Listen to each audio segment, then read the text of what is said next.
ఏదైనా ఒక ల్యాప్టాప్ మనం రిపేరింగ్ చేయాలంటే ఫస్ట్ ఈ పవర్ సీక్వెన్సీ గురించి తెలిసి ఉండాలి, లేదా స్టార్టప్ సీక్వెన్సీ అంటారు.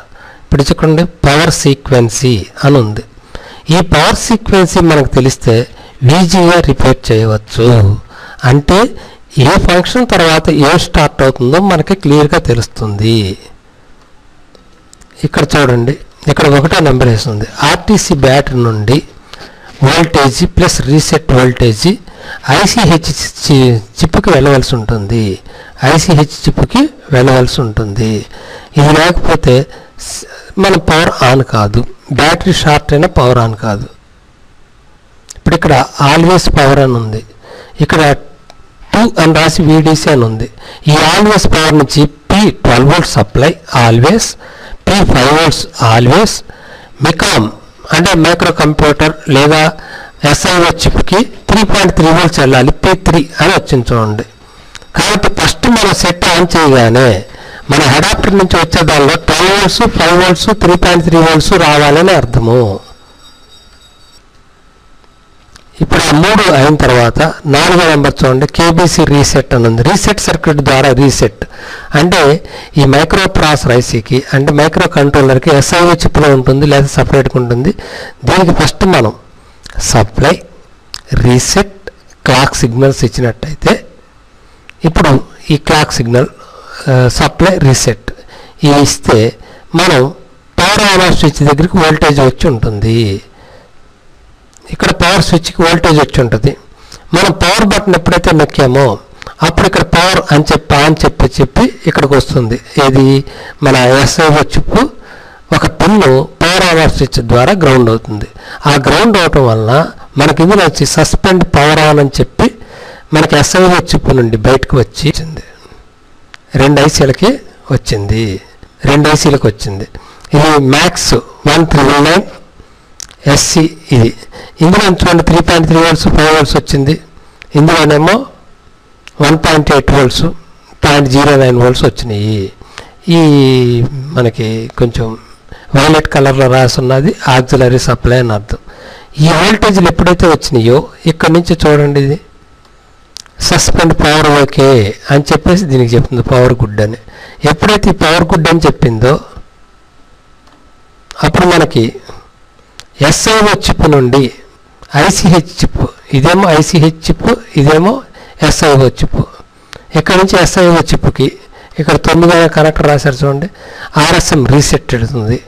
ఇది ఎప్పుడైతే వెళ్ళిందో దీని నుండి SLP3, SLP4, SLP3, SLP5 ఇవి రన్ అయ్యి SLP3 3 వోల్ట్స్ రూపంలో దీనికి వస్తుంది. ఎప్పుడైతే SLP3 వోల్ట్స్ దీనికి వచ్చిందో అప్పుడు పవర్ ఆన్ అని చెప్పి మళ్ళీ మనకి ట్రిగ్గరింగ్ కోసం సపరేట్ రెగ్యులేటర్లకు వస్తుంది వోల్టేజ్. ఈ చూడండి, ఈ రెగ్యులేటర్లు అన్నిటికి వచ్చింది. రావటం వల్ల ఈ వోల్టేజ్లు అన్నీ బయటకు వస్తాయి. ఇక్కడ 0.09, 1.25, 1.05 GFX కోర్ అంటే ఇది గ్రాఫిక్స్ కార్డు యొక్క సప్లై, 1.5 వోల్ట్ సప్లై. ఈ సప్లైలు ఎక్కడెక్కడికి వెళ్తే ఏం జరుగుతుందో మనం సర్క్యూట్ ప్రకారం మళ్ళీ చూద్దాం. 5 వోల్ట్ సప్లై, 3.3 వోల్ట్ సప్లై అంటే switched power supply, power 2.5 volts, switched 1.8 volts, 1.2 volts. ఈ సప్లైలు వచ్చి ఎవ్రీథింగ్ ఈజ్ ఓకే అని ఇప్పుడు ఇది చూడండి, ఇది దీని ద్వారా స్విచ్డ్ పవర్ ఓకే అని చెప్పి ఇది VCCP పవర్ గుడ్ అని వచ్చింది చూడండి. ఇదేం ఆన్ అని వస్తుంది, ఇది ఓకే ఉన్నానని చెప్పడం కోసం అట ఇది వస్తుంది. ఇక్కడికి వచ్చిన తర్వాత ఈ మనకి 2 వోల్టేజ్లు కూడా అవుట్పుట్ బయటకు వస్తాయి.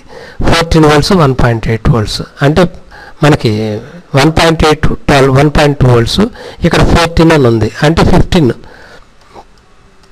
KBC VRON అంటే ప్రతిదానికి VRM సప్లై లేకపోతే V కోర్ అని పిలుస్తారు. ఎప్పుడు కూడా V కోర్ లేకపోతే VCCP అంటారు. ఇది సిపికి వెళ్ళే సప్లై అనమాట మనకి. ఇది సిపి రెగ్యులేటర్. ఎప్పుడైతే ఇక్కడ నుంచి మనకి VRON అని కమాండ్ వచ్చిందో VCC కోర్ వోల్టేజ్ బయటకు వస్తుంది. ఈ VCC కోర్ వచ్చిన తర్వాత ఇక్కడ VRM గుడ్ అని చెప్పి ICHకి SIO చిప్కి చెప్పాలి. ఈ రెండింటికి తెలియటం వలన మనకి ఇక్కడ క్లాక్ పవర్ గుడ్ అని చెప్పి క్లాక్ ఆసిలేటర్కి వస్తుంది. అప్పటి నుంచి క్లాక్ రన్ అయ్యి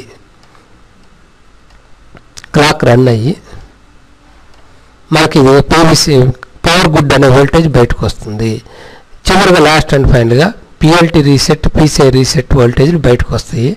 ఇక్కడ ఇదిగోండి పవర్ ఓకే అని చెప్పి ఇక్కడ మనకి ఇది పిసిఎల్ ఆర్ఎస్టీ అని రాస్తుంది చూడండి. ఇది PLT reset, PCI reset, PLT reset. ఇప్పుడు లేటెస్ట్ స్టార్ట్కి పిఎల్టీ రీసెట్ అంటున్నారు. ఆ వోల్టేజ్ వచ్చిన తర్వాత మనకి స్టార్ట్ అవుతుంది. ఇది స్టార్ట్అప్ సీక్వెన్సీ. అంటే ఇప్పుడు మనం దీని ప్రకారం ఫస్ట్ 12 volts నుంచి always voltage 12 volts, 5 volts, 3.3 volts రావాల్సి ఉంటుంది. మనకి సప్లైలో 18 volts రాని, 20 volts రాని అది. అలాగే ప్రతి ల్యాప్టాప్లో మనకి అడాప్టర్ నుంచి అయినా సప్లై రావాలి, లేదా బ్యాటరీ నుండి అయినా అడాప్టర్ నుండి మనకి డీసీ వోల్టేజ్ అంటే 20 volts వరకు ఉంటుంది, 14 volts నుండి. ఇది మనకు ఒక మాస్ఫెట్ ద్వారా వచ్చి 12 volts, 5 volts, 3.3 voltsకి ఎలా ఉంటుందో చూడాలి. ఇప్పుడు ఇక్కడ ఇటు మదర్ బోర్డు ఇచ్చాము, ఇటుపక్క ఏమో మదర్ బోర్డు, ఇటుపక్క మదర్ బోర్డు సర్క్యూట్ ఉంది. ఇప్పుడు దీని ప్రకారం మనం కరెక్ట్గా చూద్దాం. ఇది అడాప్టర్ కనెక్టర్. ఈ అడాప్టర్ కనెక్టర్ నుండి ఇక్కడ మాస్ఫెట్ ద్వారా 8 పిన్ల మాస్ఫెట్ ద్వారా ఇప్పుడు ఎలా వస్తుందో మనం చూద్దాం. ఇప్పుడు ఇక్కడ సర్క్యూట్లో చూడండి, డిసిఇన్ అనే సాకెట్లో 5 పిన్లు ఉన్నాయి. 1, 2, 3, 4, 5. ఇదిగోండి డిసిఇన్ సాకెట్. ఇందులో 1, 2, 3, 4, 5. ఇప్పుడు 1 పిన్ దీనికి వెళ్ళింది. 2, 3 గ్రౌండ్, 2, 3 గ్రౌండ్. ఇదంతా గ్రౌండ్ అనమాట. 4, 5 సప్లై. ఇది 4, 5 సప్లై. ఇది చూడండి 4, 5 సప్లై. ఇది ఎక్కడికి వచ్చింది? C409 ఈ కెపాసిటర్ ద్వారా గ్రౌండ్ అయింది. ఇప్పుడు మనం రెండు వైపులా చూడాల్సి ఉంటుంది. సర్క్యూట్ చూసేటప్పుడు రెండు వైపులా చూడాలి. రెండో వైపు చూద్దాం. ఇక్కడ డీసీ సాకెట్ నుంచి వస్తే C409 అని ఉంది. ఇది ఇక్కడ ఉంది చూడండి 409 అని చెప్పి.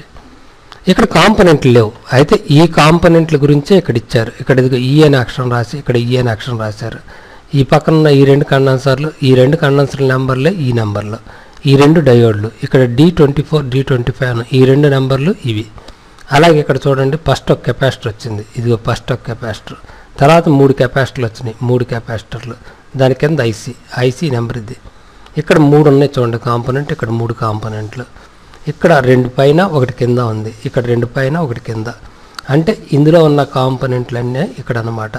ఇప్పుడు ఇది C409. ఇప్పుడు ఇది చూద్దాం చూడండి. ఇదిగో C409 అని చెప్పి ఈ పైన ఉంది. ఇదిగో ఈ పైన ఉన్నది. అంటే ఇక్కడ కాంపోనెంట్ ఇక్కడ ఏం లేదు కదా, దీని మీద ఉంది. ఇక్కడ ఇది C409 అన్నమాట. అంటే ఈ C409 అది. తర్వాత ఇక్కడ C408, ఇదిగో C409 కింద ఉన్నదే C408. ఈ C409 కింద ఉంది C408. అంటే ఇందాక దాని కింద ఉన్న కాంపోనెంట్. అంటే ఇది C408. అక్కడ నుండి U50 మాస్ఫెట్కి వచ్చింది. 8 పిన్నుల మాస్ఫెట్. ఇదే U50. ఇదని ఏంటంటే ఇక్కడ మనకు రాసి ఉంటుంది చూడండి. ఇదిగో U50. ఈ మొత్తం అక్కడ రాసింది అనమాట అది. కాబట్టి ఇది U50. దీని ద్వారా AD+ అని రాసింది చూడండి. C407 MFD. ఇదిగో C407 అన్నిటికంటే పైన ఉంది. ఈ 3 వరుసల్లో పైన ఉన్నది. ఇది C407. దీని ద్వారా మనకి ఈ 12 voltsగా మారి లేకపోతే 14 voltsగా మారి సప్లై వస్తుంది. ఇక్కడ AD+ అని ఉంది చూడండి. ఇది ఏం జరుగుతుందో ఇప్పుడు మనం చూద్దాం. ఇక్కడ మెయిన్ ఇంపార్టెంట్ ఏంటంటే ఎక్కువ శాతం అడాప్టర్ సేమ్ ఇదే ల్యాప్టాప్ అడాప్టర్ దొరకనప్పుడు ఏదో ఒక అడాప్టర్ పెడుతూ ఉంటారు. అలా అడాప్టర్ కనెక్ట్ చేసినప్పుడు షార్ట్ అవుతూ ఉంటుంది. ఈ షార్ట్ అయినప్పుడు ఎక్కువ శాతం మనం చూడాల్సిన కాంపోనెంట్లు ఏంటి అనేది మనకి ఇంపార్టెంట్. ఇప్పుడు దీనిలో చూడండి 4-5 పిన్నులకి C409, C408. ఇక్కడ ఉన్నటువంటి ట్రాన్సిస్టర్స్ Q24, Q25. ఇది Q25, ఇది Q24, ఇది Q24, Q25. ఈ డయోడ్ ట్రాన్సిస్టర్స్. కాబట్టి ఇది Q24, 25. ఇక్కడ ఈ అనే అక్షరం కింద 2 కెపాసిటర్ల కింద రాసింది. ఇక్కడ ఈ అనే అక్షరం రాసింది. ఇక్కడ దాని కిందకి 2 కెపాసిటర్ల కింద ఉన్నటువంటి ట్రాన్సిస్టర్లు. ఆ 2 ట్రాన్సిస్టర్లు ఇవి Q24 ఇవి. అంటే ఇక్కడున్న ఇవి కానీ షార్ట్ అయితే మనకి అడాప్టర్ దగ్గర షార్ట్ అయినట్టు చూపిస్తుంది. ఇప్పుడు మనం ఈ మన మాస్ఫెట్ నుంచి ఏడి ప్లస్ అని వచ్చింది. ఇది మొత్తం చివరికి 5 volts 3.3 volts రెగ్యులేటింగ్ ఐసీకి వెళ్ళాలి. ఏ విధంగా వెళ్తుందో చూద్దాం. ఇప్పుడు ఇక్కడ ఏడి ప్లస్ నుండి U2 అనే మాస్ఫెట్కి వచ్చింది. ఇదిగోండి ఇక్కడ U2 ఈ U2 అనేటువంటి మాస్ఫెట్కి వచ్చింది. ఈ మాస్ఫెట్ దగ్గర నుంచి RX1 R23 అని ఉంచండి. ఇదిగోండి R23 ఇక్కడ G6 G7 అన్నారు చూడండి. ఇదిగో G6 G7 ఇవి గ్యాప్స్ అన్నమాట. ఇవి కరెంట్ లిమిటింగ్ తెలియజేస్తుంది. అంటే మనం పెట్టిన అడాప్టర్ కరెక్టా కాదా అని తెలుసుకోవటానికి ఇప్పుడు అడాప్టర్ నుంచి వోల్టేజ్ ఇటు వెళుతూ అది గ్యాప్స్ ద్వారా మనకి ఇది ఛార్జర్ ఐసీ, ఇక్కడ U20 ఛార్జర్ ఐసీ, ఈ ఛార్జర్ ఐసీకి వెళుతుంది. ఛార్జర్ సర్క్యూట్ చెప్పుకునేటప్పుడు మనం ఈ ఛార్జర్ ఐసీ గురించి క్లియర్గా తెలుసుకుందాం.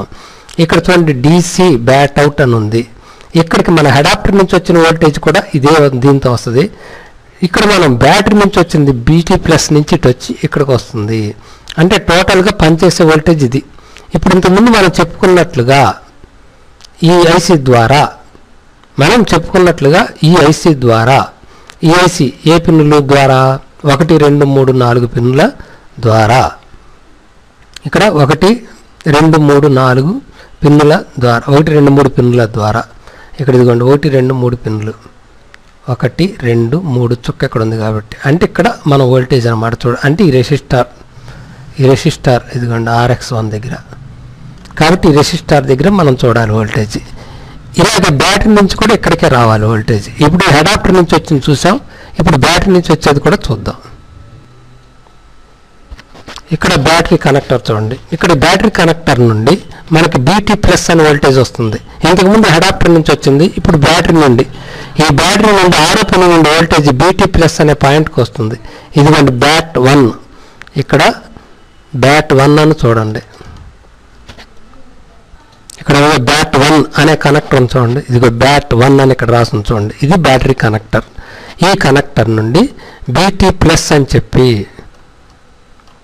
ఇదిగోండి BT ప్లస్ అని వచ్చింది చూడండి. ఈ BT ప్లస్ ఎలా వస్తుందో ఇక్కడ చూడండి. BT ప్లస్ అని చెప్పి U3 ఇదిగోండి U3 5 6 7 8 పిన్లు ఇక్కడ చుక్కుంది కాబట్టి 1 2 3 4 పిన్లు ఎప్పుడు గేట్ని బట్టి ఇటు ఉన్న వోల్టేజ్ ఇటు వస్తుంది అనమాట.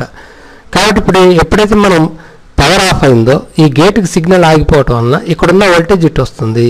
ఇప్పుడు U3లో 5 6 7 8 అంటే 5 6 7 8 ఈ పిన్నులకు వోల్టేజ్ బ్యాటరీ నుంచి వచ్చింది.